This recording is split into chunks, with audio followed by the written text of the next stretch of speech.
Now, from Australia to America. And it was 15 years ago today when a 19-year-old undergraduate called Mark Zuckerberg launched the social media site The Facebook, as it was originally called, from his Harvard dorm room. Today, Facebook has over 2 billion users. It's become part of the fabric of modern life, of course. It hasn't been without its fair share of controversies. Professor Kevin Curran is a technology expert at Ulster University. He's on the line. Hi there, Kevin. Good evening, Conor. Funnily enough, I watched that film, rewatched that film, The Social Media, the other day about Mark Zuckerberg and his little invention, or was it his invention, all the rest of it. But, you know, as they say, big oak trees from little acorns grow. I mean, it's amazing what one idea has done, isn't it? It is, with 2.3 billion monthly active users, with 300 million photos uploaded every day. They're valued at just under $500 billion US, and last year they made their strongest annual profit of 22 US billion. And one of the main thrusts of the film, I presume based on fact, is that he was sort of told never sell out too soon. You'll get big offers, which will sound big to you, like $1 million when you're just starting out with a little idea. You know, don't be tempted because you've got to hold out for the billion. Well, I mean, he did hold out, and that's what happened. That is correct, and that's one of the things I'd always admired about him so much. I would have sold out within days if someone had offered me something, but money was not a motivation for Mark Zuckerberg. He comes from a very upper middle class family. He's just motivated by just building something, really. So the money was not the key motivation for this. You know, he's a very smart guy, very good at coding. He did all the initial coding for you know, by himself, really, and then he built a team around that.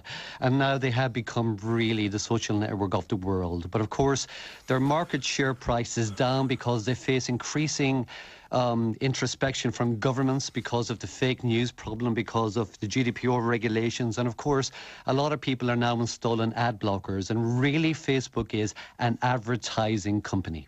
And of course one must remember that other brands are all part of the Facebook company now, like WhatsApp, for instance, or Instagram. You know, he owns the lot, doesn't he? He does. Instagram they purchased 7 years ago, and 4 years ago they purchased WhatsApp. And of course these are some of the key messaging apps that people use, and there's a lot of merging between them.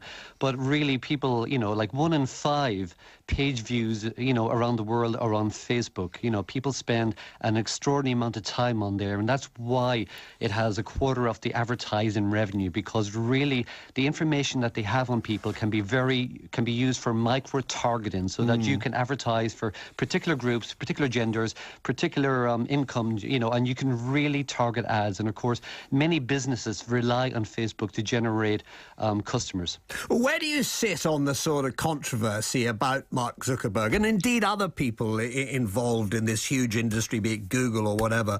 I mean, they started off as a bunch of likable hippies almost, sort of sticking it to the traditional business community, and there was something rather free and easy and liberating about it all. Now they're being seen as rather dark figures manipulating us all and doing sort of dark deeds which we don't even know the half of. Are we exaggerating?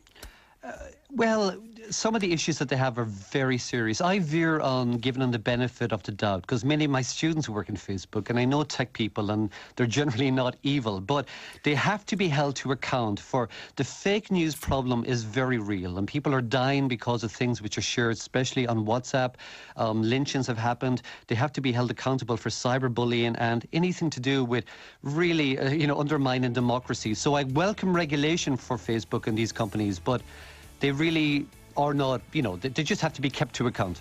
Because it's all grown so hugely, Kevin, that nobody could possibly have predicted the sort of problems that they're facing.